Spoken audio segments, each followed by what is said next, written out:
السلام علیکم ناظرین، میں ہوں آپ کی ہوسٹ سبین ظفر۔ ناظرین، جیسے کہ آپ جانتے ہیں کہ ذوالفقار علی بھٹو کا نعرہ تھا روٹی کپڑا اور مکان۔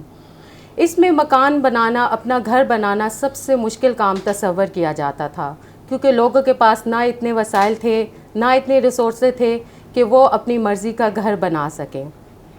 لیکن آج کل کی ہاؤسنگ سوسائٹی کے ان پروجیکٹس نے ان کو اس قابل بنا دیا ہے کہ وہ اپنی مرضی کے مطابق، اپنی مرضی کی لوکیشن پر اور اپنی مرضی کے ریٹ پر اپنا گھر بنا سکیں۔ انہی میں سے ایک ہاؤسنگ سوسائٹی پر آج جس پر ہم بات کریں گے وہ multi professional cooperative housing society Islamabad ہے، اور آج ان کے صدر، جن کا ابھی حال میں ہی الیکشن ہو کے وہ صدر الیکٹ ہوئے ہیں، جناب اسلم راؤ صاحب ہیں، آج ان سے اس سوسائٹی کے بارے میں اور بزنس کے بارے میں بات کریں گے۔ چلیں آئیے شروع کرتے ہیں۔ السلام علیکم راؤ صاحب، کیسے ہیں آپ؟ جی وعلیکم السلام، الحمدللہ۔ پہلے تو راؤ صاحب ہماری ٹیم کی طرف سے آپ کو بہت بہت مبارکباد دیتے ہیں کہ آپ صدر الیکٹ ہوئے ہیں اس یونین کے۔ تھینک یو ویری مچ، بہت شکریہ۔ اچھا راؤ صاحب، یہ بتائیں کہ اس ہاؤسنگ سوسائٹی کی جو اسٹیبلشمنٹ ہے اس کے پیچھے آپ لوگوں کا کیا مطلب ویژن ہے، کیا منشور ہے؟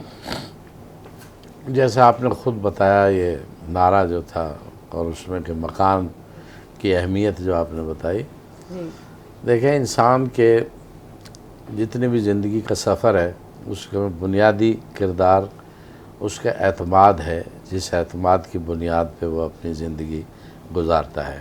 جی اعتماد کی کمی بیشی جو ہے وہی زندگی کی ناکامی اور کامیابی کا سبب بنتی ہے، بالکل۔ اور اس اعتماد میں سب سے بڑا اہم کردار جو ادا کرتا ہے وہ اس کی اپنی چھت ہے، اپنا گھر ہے۔ اپنا گھر اگر اس کا اپنا ہے، چھت اس کی اپنی ہے، تو وہ بڑے ہی مطلب یہ اس اعتماد کی سے بیسک ضرورت ہے، بیسک ضرورت ہے۔ یہ جو سوسائٹی ہے ہماری کوآپریٹیو ہاؤسنگ سوسائٹی ہے، جو 1925 کے ایکٹ کے تحت بنی ہے، باقاعدہ رجسٹرڈ ہے۔ اسلام آباد کی جتنی بھی کوآپریٹیو سوسائٹیز ہیں ان میں اس وقت اس کا شمار نمبر 1 سوسائٹی کے طور پہ کیا جاتا ہے، اور اس کی بنیادی وجہ یہی ہے کہ ہمارے ہاں ٹرانسپیرنسی، فیئر ڈیلنگ اور ڈیلیورنس، اصل بات ہے کہ ڈیلیورنس ود کوالٹی، کوالٹی کے مطابق، اس کے اعلیٰ اصولوں کے مطابق اس سوسائٹی نے ایک بڑے بڑے مشہور پروجیکٹس دیے، ڈیلیور کیے۔ لوگ آج وہاں آرام کی زندگی گزار رہے ہیں، جہاں دنیا کی تمام جدید سہولیات ان کو میسر ہیں۔ یہ جو پلاٹ ان کو دیے گئے ود ان دیئر ریچ، جو جنہیں وہ افورڈ کر سکتے تھے قیمتوں کو، ان قیمتوں پر ان کو یہ پلاٹ دیے گئے، جہاں آج جیسے E11 میں 4 سے 6 لاکھ 8 لاکھ کا پلاٹ تھا کنال کا، آج وہاں پہ 12-13 کروڑ اس کی ویلیو ہے۔ تو یہ جو چیزیں ہیں تمام یہ سوسائٹی کے کریڈٹ میں جاتی ہیں، اس کی کریڈیبلٹی ہے، کوالٹی ہے جسے لوگ تسلیم کرتے ہیں، تبھی وہاں پہ جو پراپرٹی ہے اس کی ویلیو بھی انکریز کرتی ہے۔ ٹھیک ہے، تو آپ یہ کہتے ہیں کہ یہ اپنے فیئر وے کی وجہ سے ایک امتیازی حیثیت رکھتی ہے اور سوسائٹی کے درمیان؟ جی بالکل بالکل، ڈیلیورنس، ٹرانسپیرنسی، فیئر ڈیلنگ، یہ بنیادی اصول رہے ہیں ہمارے۔ ٹھیک ہو گیا۔ اچھا راؤ صاحب، یہ بتائیں کہ ہمارے ملکی حالات آپ دیکھ رہے ہیں کہ معاشی حالات، سیاسی حالات بہت خراب ہیں، اس میں ان حالات میں مطلب اپنے جو آپ لوگوں کی ہاؤسنگ سوسائٹی کا جو پروجیکٹ ہے آپ نے شروع کیا ہوا ہے، تو کیا دیکھتے ہیں کہ آگے آپ کو کن کن مسائل کا اس دور میں سامنا کرنا پڑ رہا ہے؟ زیادہ جو یہ ریئل اسٹیٹ کے کام میں جو متاثر ہوا ہے موجودہ جی صورتحال میں، اس میں مہنگائی سر فہرست ہے۔ بالکل ایسے ہی اس وقت جو بلڈنگ مٹیریل، جو بھی ان کی قیمتیں اس قدر بڑھ چکی ہیں کہ وہ عام انسان جو ہے وہ بہت ریلکٹنٹ ہے کوئی بھی کام شروع کرنے سے پہلے۔ پھر یہ بھی ہے کہ جو انفلیشن ہے اس کا جو دورانیہ ہے اس کا تعین کرنا کسی کے لیے انتہائی مشکل ہے، کہ ہر روز قیمت تبدیل ہوتی ہے، اس کا کوئی پیمانہ نہیں ہے کہ یہ ایک قیمت جگہ پر پرائزز اسٹیبل نہیں ہیں۔ اسٹیبل نہیں ہے۔ تو اس سے فرق ضرور پڑا ہے، لیکن چونکہ پورے ملک میں ابھی تک آبادی جو ہے ہماری، اب جیسے تازہ مردم شماری میں 25 کروڑ بتایا جا رہا ہے کہ آبادی ہو چکی ہے، اور بعض جو ریزرویشنز ہیں کچھ سیگمنٹ آف دی سوسائٹی کو انہیں بھی شامل کر لیا جائے تو ہو سکتا ہے کہ آبادی 30 کروڑ پہ پہنچ چکی ہو۔ اب 30 کروڑ کی آبادی میں 30 کروڑ گھر جو ہیں وہ تو میسر نہیں ہے ہر ایک کو، تو گھروں کی ضرورت تو اپنی جگہ قائم رہے گی، لیکن اب دیکھنا یہ ہے کہ یہ مہنگائی کب تک رہتی ہے، کب تک صورتحال نارمل ہوتی ہے، پرائسز نیچے آتی ہیں، تو تبھی یہ ریئل اسٹیٹ کا کام جو ہے وہ تیزی سے آگے بڑھے گا، اور جتنا پرائسز کنٹرول میں رہیں گی اتنی ہی جلدی ہم اس قابل ہو سکیں گے کہ لوگوں کو ان کی چھت مہیا کر سکیں۔ ٹھیک ہے۔ اچھا راؤ صاحب، یہ بتائیں کہ ہمارا یہ جو اکنامک سسٹم ہے، جیسے کہ اب ہر کوئی یہاں پر آپ جیسے ایک ہاؤسنگ سوسائٹی کو مطلب رن کر رہے ہیں، تو آپ کیا سمجھتے ہیں کہ ملکی معیشت میں آپ لوگوں کا بھی ایک بڑا حصہ شامل ہو رہا ہے، آپ اس میں پارٹیسپیٹ کر رہے ہیں؟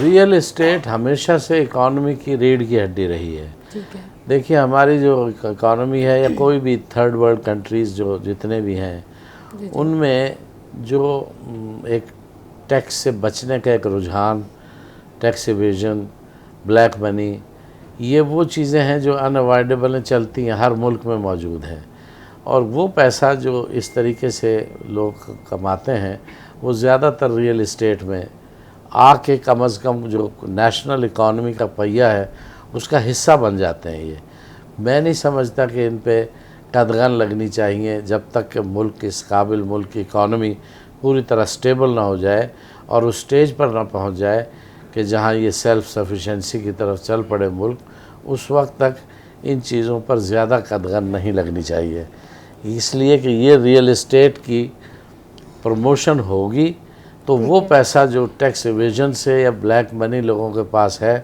وہ پھر نیشنل اکانومی کا حصہ نہیں بن سکتی، لہٰذا بہتر یہ ہے کہ ان کو اس طرح آ کے کم از کم قومی ایک دھارے میں اکانومی چلتی رہے، اور یہ پیسہ بجائے اس کے کہ ہورڈنگ میں پڑا رہے، یہ قوم کے جو سرکولیٹ ہوتا رہے اور اکانومی کو ڈیولپ کرتا رہے۔ ٹھیک ہو گیا۔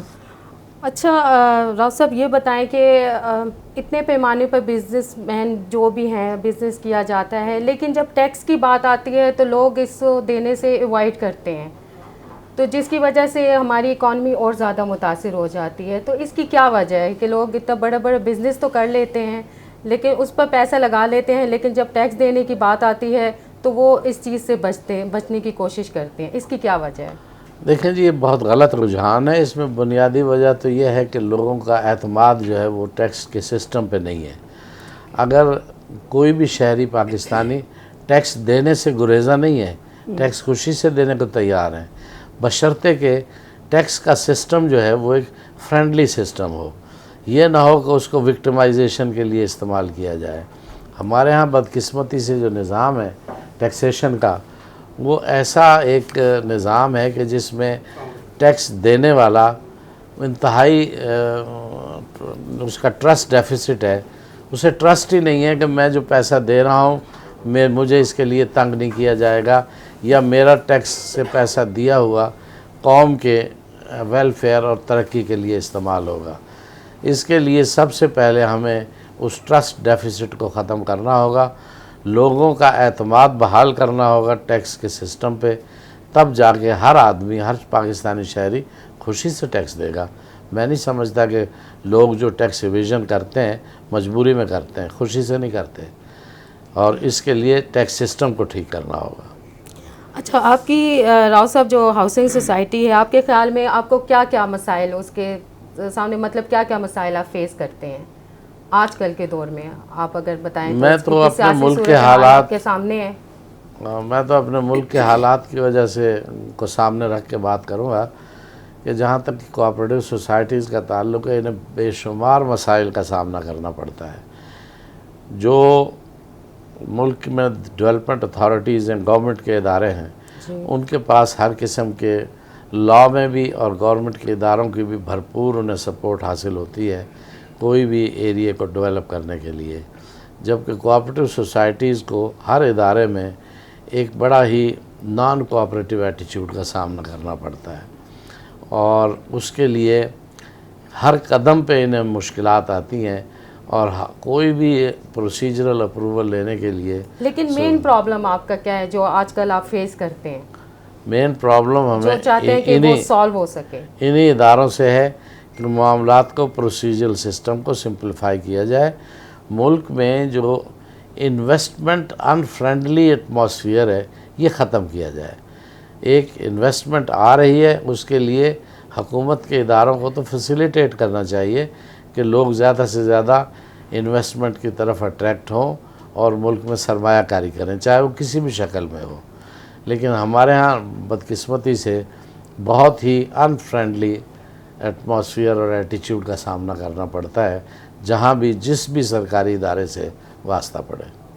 تو آپ کو کیا لگتا ہے راؤ صاحب، ایسی کون سی پالیسیز ہونی چاہیے کہ لوگ جو ہیں ابھی یہاں پر ہمارے ملک میں انویسٹ کرنے سے وہ ڈرتے ہیں کہ کوئی بھی انویسٹ نہیں کرنا چاہتا کہ ہمیں آگے سے خسارہ نہ دیکھنا پڑے، نقصان نہ ہو جائے. تو آپ اس بارے میں کیا کہتے ہیں؟ میں نے کیا کہنا ہے، ہماری پوری قوم اللہ کی طرف ہی دیکھ رہی ہے. وہ ایک کرسٹوفر لیم کی بک تھی ویٹنگ فار اللہ، کہ جو اس نے شروع کیا تھا سفر کراچی سے طورخم اور چائنا بارڈر تک، اور جتنی بھی سوسائٹی کے طبقے ہیں ہر ایک سے ملی، تو جب بھی وہ مسائل کا ذکر کرتی تھی کسی سے تو آخر میں بندے کا جواب یہی ہوتا ہے کہ جی اللہ بہتر کرے گا. تو یہ ویٹنگ فار اللہ، ہم بھی یہی کہتے ہیں کہ اللہ بہتر کرے گا. اللہ تعالیٰ اس نظام کو بہتر کر سکتا ہے، باقی تو اب میں کچھ نہیں کہہ سکتا اس بارے میں. اچھا راؤ صاحب، یہ بتائیں کہ آپ کے مطلب کنسٹرکشن کمپنی میں ظاہری بات ہے آپ لوگوں کو اتنا روزگار دے رہے ہیں، تو آپ یہ سمجھتے ہیں کہ ان کے ساتھ ان کی ضروریات پوری ہو رہی ہے؟ حالانکہ یہ گورنمنٹ کا کام ہے کہ ان کو ہر طریقے سے فیسیلیٹیٹ کیا جائے، لیکن آج کل کے دور میں بے روزگاری بہت زیادہ ہو گئی ہے. آپ کی ہاؤسنگ سوسائٹی آپ لوگوں کو روزگار دے رہے ہیں، تو اس بارے میں کیا کہتے ہیں آپ؟ اس بارے میں ایک فخر سے کہہ سکتا ہوں کہ یہ سوسائٹیاں اور جتنے بھی یہ ڈیولپرز لانچ کر رہے ہیں اسکیمز اور بنا رہے ہیں، ڈیلیور کر رہے ہیں، ان کے بارے میں کچھ نہیں کہتا کہ جن کی ڈیلیورنس نہیں ہے. جو ڈیلیور کر رہے ہیں وہ ہم اس شعبے سے بے شمار انڈسٹریز وابستہ ہے. آپ بلڈنگ مٹیریل کو لے لیں، آپ لوہا، سیمنٹ، بجری، کراش، لکڑی کا کام، بجلی، گیس، پانی، کون سی ایسی سیوریج، ڈرینیج، کون سی ایسی چیز ہے، کون سا ایسا شعبہ ہے، انڈسٹری ہے جس کا اس سے تعلق نہ ہو. غالباً اگر مجھے صحیح یاد ہے تو کسی تقریر میں شاید چوہری مجید نے ذکر کیا تھا کہ 55 انڈسٹریز ایسی ہیں کہ جو اس شعبے سے براہ راست جن کا تعلق ہے، جس سے لاکھوں کروڑوں لوگوں کا روزگار وابستہ ہے. ہماری اپنی اسکیم کے اندر جو کام ہو رہے ہیں، لاکھوں خاندان جو ہیں وہ اس ایکٹیویٹی کی وجہ سے وہ گزر بسر کر رہے ہیں. تو ہمیں تو اس پہ بہت فخر ہے کہ اللہ کا شکر ہے کہ ہمارے اس شعبے سے بے شمار لوگوں کو فائدہ اور روزگار ملتا ہے. ٹھیک ہو گیا. اللہ تعالیٰ اس کو کامیابی جتنی دے گا اتنے اور لوگ مزید اس سے فیض یاب ہوں گے. اچھا راؤ صاحب، یہ بتائیں کہ کنسٹرکشن کا میٹیریل آج کل اتنا مہنگا ہے، تو جیسے کہ آپ لوگ مطلب مکان بنا کے دیتے ہیں، پلاٹس وغیرہ دیتے ہیں، تو اس کی پرائزز میں اس چیز کا کوئی فرق پڑتا ہے، کوئی ڈفرینس آتا ہے؟ لوگ کہتے ہیں کہ پہلے پرائزز یہ تھیں اور ابھی پرائزز مطلب اتنی ہائی کر دی گئی ہیں. فرق تو ظاہر ہے لازمی پڑتا ہے جی. دن کے جو انفلیشن کا جو امپیکٹ ہے وہ کسی ایک چیز پہ تو رکتا نہیں ہے، وہ تو اوور آل مجموعی طور پہ ہر چیز پہ پھر اس کا اثر پڑتا ہے. جیسے آپ ایک اکیلے پیٹرول کی قیمت بڑھاتے ہیں تو اس سے بے شمار چیزوں کی اور قیمتیں خود بخود بڑھ جاتی ہیں. اب جب کنسٹرکشن مٹیریل کی قیمتیں بڑھیں گی، لینڈ کی پرائسز بڑھیں گی، تو ظاہر ہے کہ ان پرائسز میں اور جو پہلی پرائسز ہیں ان میں بہت زیادہ فرق ہوگا. تو لوگوں کی اس کی مطلب اس کو پرچیز کرنے یا خریدنے کے معاملے میں تھوڑی سی کیا دیکھتے ہیں کہ گرم جوشی اسی طرح دکھاتے ہیں کہ لوگوں میں مطلب خریدنے میں کمی آ جاتی ہے؟ نہیں، کمی تو ہم نے نہیں دیکھی، اس لیے کہ مکان ہر ایک کی بنیادی ضرورت ہے. ہم انہیں فیسیلیٹیٹ کرنے کے لیے پھر انسٹالمنٹس کی تعداد بڑھا دیتے ہیں، انسٹالمنٹس کی رقم جو ہے اس کو کم کر دیتے ہیں تاکہ لوگ افورڈ کر سکیں. تو کمی تو خیر اس طرح دیکھنے میں نہیں آئی. فرق ضرور پڑا ہوگا، میں یہ نہیں کہتا، ضرور پڑا ہوگا. میرے پاس ایسی کوئی اسٹیٹسٹکس نہیں ہے کہ جس کے میں مصدقہ کوئی بات کر سکوں، لیکن جو ہمارا اپنا ایکسپیرینس ہے اس میں تو چونکہ اس سوسائٹی کی ملٹی پروفیشنلز کی ایک کریڈیبلٹی ہے، ریپیوٹ ہے، اس میں تو مجھے کوئی خاص فرق نظر نہیں آتا. لوگ دھڑا دھڑ آتے ہیں، لینا چاہتے ہیں. فیسیلیٹیٹ ہم انہیں ان ٹرمز آف انسٹالمنٹس اور انسٹالمنٹ کی رقم کی شکل میں ہم انہیں فیسیلیٹیٹ کرتے ہیں. ٹھیک ہو گیا. یہ ملٹی پروفیشنل سے اس سے کیا مطلب اسٹینڈ ہے اس میں آپ کی ہاؤسنگ سوسائٹی میں، مطلب اس کا کیا رول ہے؟ اس کو تھوڑا سا ایکسپلین ملٹی پروفیشنلز کا مطلب یہ ہے کہ جنہوں نے یہ جس وقت قائم کی تھی 1988 میں، اس وقت جو اس کے بانی تھے یا جو پہلی ایگزیکٹو کمیٹی تھی، اس میں مختلف شعبوں کے لوگ شامل تھے. سول سروس سے بھی جن کا تعلق تھا، انجینئرز بھی تھے اس میں، ڈاکٹرز بھی تھے اس میں ہمارے بزنس مین جو ہیں، بزنس کلاس کے لوگ، وہ بھی اس میں شامل تھے. مطلب مختلف لوگوں کی اس کمیٹی میں مختلف پروفیشنز کے لوگوں پر مشتمل وہ کمیٹی بنی. ٹھیک ہے. تو ملٹی پروفیشنلز شاید اس لیے نام رکھا ہو. میں تو چونکہ اس وقت نہیں تھا، اس لیے مجھے یہ نہیں معلوم کہ اس کا اصل بیک گراؤنڈ کیا ہے. میں اپنی طرف سے میں خود جو سمجھتا ہوں وہ میں نے بیان کیا ہے. اچھا، ایز اے پریزیڈنٹ ہونے سے آپ اپنے اوپر اب اس کی آپ کی جو سروسز یا ڈیوٹی بڑھ گئی ہے، رسپانسبلٹی بڑھ گئی ہے، تو آپ اس بارے میں کیا کہتے ہیں؟ الیکشن ایک جمہوری عمل ہے، بہت خوبصورت عمل ہے. جی. ہمارا 1 to 1 ہمارے ریزیڈنٹ سے واسطہ پڑتا ہے جب ہم ووٹ کنویسنگ کے لیے جاتے ہیں. ان کے مسائل سے آگاہی ہوتی ہے. تو جب مسائل سے آگاہی ہوتی ہے تو جو لوگ جو ہمیں ووٹ دیتے ہیں، کامیاب کراتے ہیں، ان کی ہم سے بہت ساری توقعات اور امیدیں وابستہ ہوتی ہیں. تو ہمارے لیے سب سے بڑی جو اہم ہمارے اوپر ذمہ داری ہے وہ یہی ہے کہ ہم ان کی امیدوں اور ان کی توقعات پر پورا اتریں. اس کے لیے کمیٹی ہماری پوری ماشاءاللہ ڈٹرمنڈ ہے کہ ہم کوشش پوری کریں گے کہ ہم ان کی توقعات پر پورا اتریں. اچھا سر راؤ صاحب، آپ لاسٹ میں کیا لوگوں کو کیا میسیج دینا چاہیں گے اپنی سوسائٹی سے متعلق؟ کیا ان کو میسیج دینا چاہتے ہیں آپ؟ میں تو یہی دیکھیں جی، میسیج یہ دوں گا کہ آدمی جب گھر یا مکان یا پلاٹ لیتا ہے تو گھر کی پوری جمع پونجی لگا کے وہ یہ انویسٹ کرتا ہے ان چیزوں میں، اور اسے ایک امید ہوتی ہے کہ میرا ایک گھر بنے گا اور میں اس میں رہوں گا.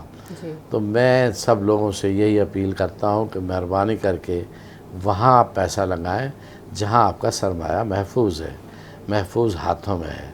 یہاں ہماری اس وقت بے شمار اسلام آباد پنڈی میں سوسائٹیز ہیں کہ جن کا صرف نام اور بورڈ نظر آتا ہے، کوئی ڈیلیورنس نظر نہیں آتی.